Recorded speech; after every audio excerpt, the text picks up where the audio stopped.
Welcome to Moose Tales. I'm John with 2 Moose Home Inspections, and I have some short home inspection topics on my mind, and I think it's time to talk about it. Let's dive right in. Come on.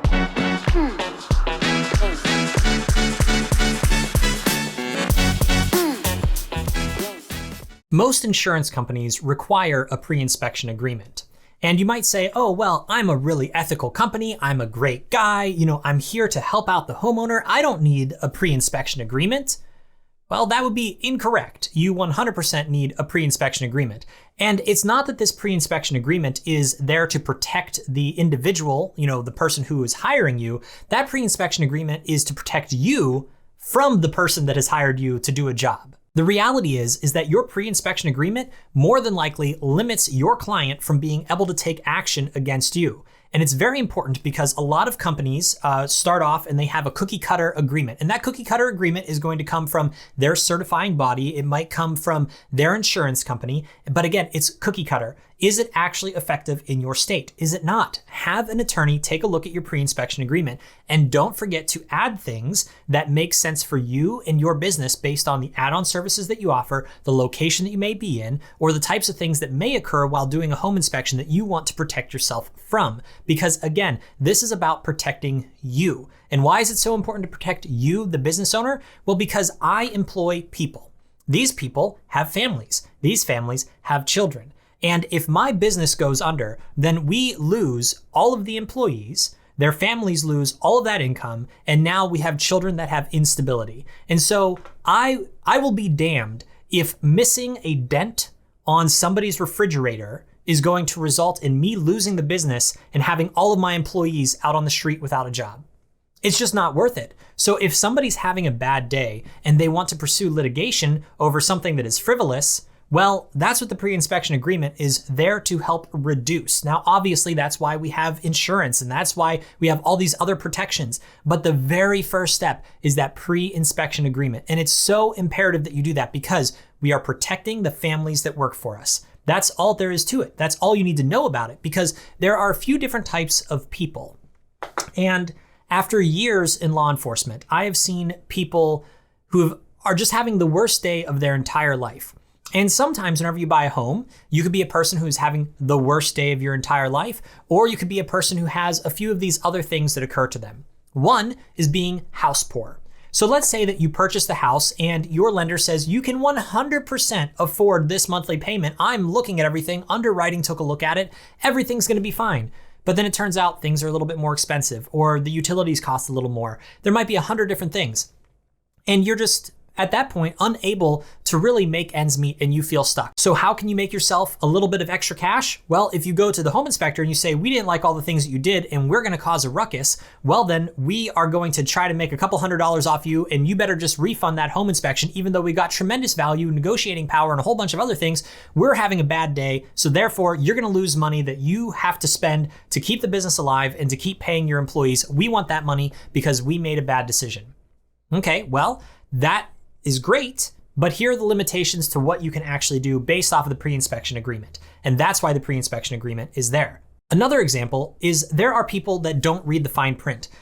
Whenever you have a realtor, jumping from one realtor to the other is not really something that is allowed unless you completely cut ties with the first realtor and you say you're no longer working for me, yada, yada, yada. And so what can occur is that whenever you actually jump from one realtor to the other without notifying them of that, and you close the house with one realtor, you may owe tens of thousands of dollars to the first realtor that you were working with. And if that's the case, well, who can you complain to? You can complain to the home inspector and you can say, home inspector, you owe me exactly the $20,000 that I owe this realtor because you missed a $20,000 dent in the wall.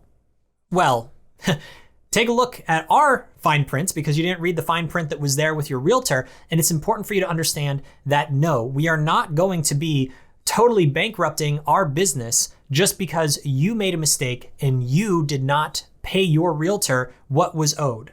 That's not our problem. And so I am protecting the families, I am protecting the children. The next thing is there are unsafe people in this world. And after many, many years in law enforcement, these unsafe people can present themselves either physically or verbally or whatever it may be, And these unsafe people can sometimes cause an issue during the home inspections that may result in somebody being upset with the home inspector. Let's say we go to a house and there's an AR-15 on the table and an angry person.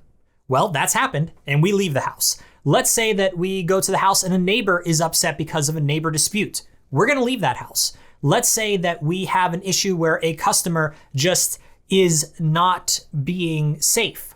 We're gonna end that relationship with that particular customer. And what's great is that our pre-inspection agreement outlines that we are allowed to end that inspection at any time. And I mean, sure, yeah, if we didn't do the inspection, we're gonna refund you your money. But if it's not safe for us to be there, it's not safe for us to be there. Why? Same point. We have inspectors that have families, that have children, that are reliant upon them and their ability to earn an income, and I cannot have them in danger's way. So our pre-inspection agreement specifically states that if we feel unsafe, we can end the inspection at any time. And if you don't have that, and you don't follow through with what your contract stated that you're gonna do an inspection, and you say it is not safe for these reasons, are you actually protected or can they come after you? So double check your pre-inspection agreements. I just want to say it is okay for you to not do an inspection. It is okay for you to say, I'm not going to get on that roof. It is okay for you to do anything to keep you safe so you can inspect on another day. And heck, it's even okay for you to get a restraining order if that's necessary. Now, granted, thankfully, that hasn't happened to us yet, but that could happen. And it's important to understand that you are important.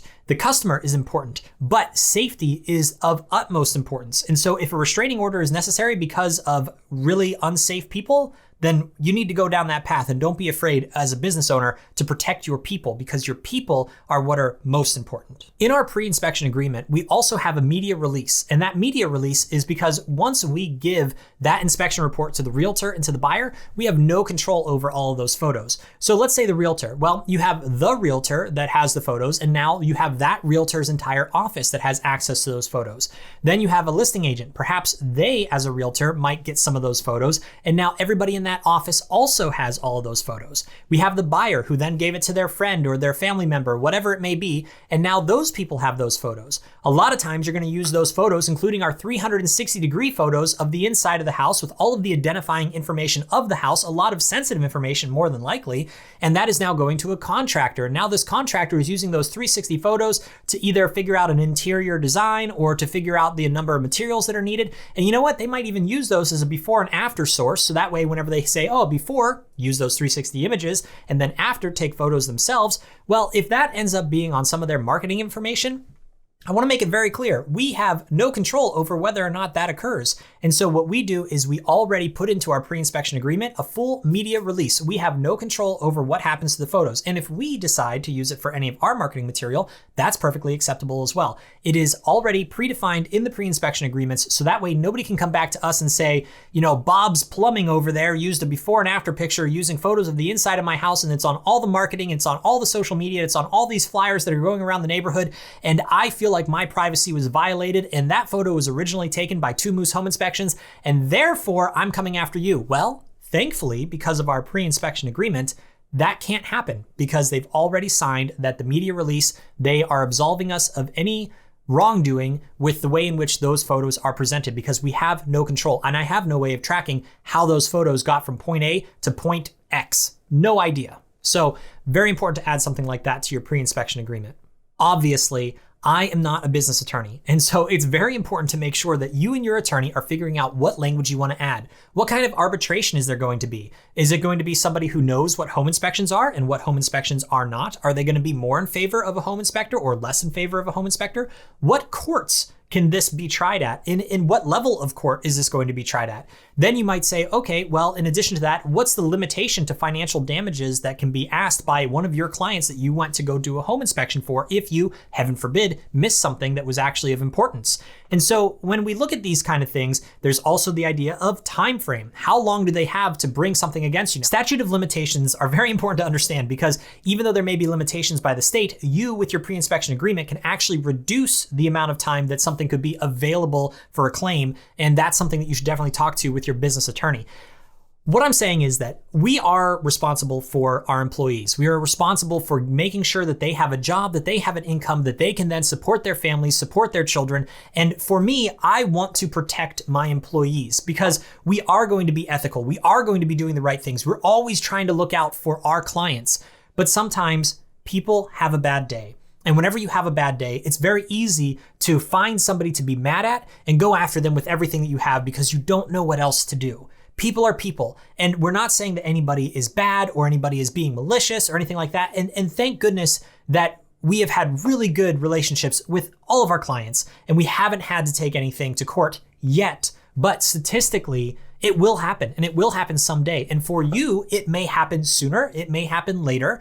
And so you want to make sure that your pre-inspection agreement is as rock solid as it possibly can be, because you are here to provide for your employees' families, for your employees' children.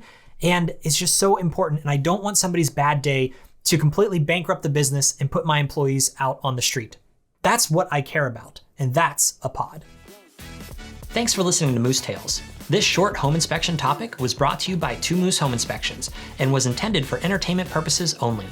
Keep putting one hoof in front of the other and keep those ears perked up for the next episode. Thanks again.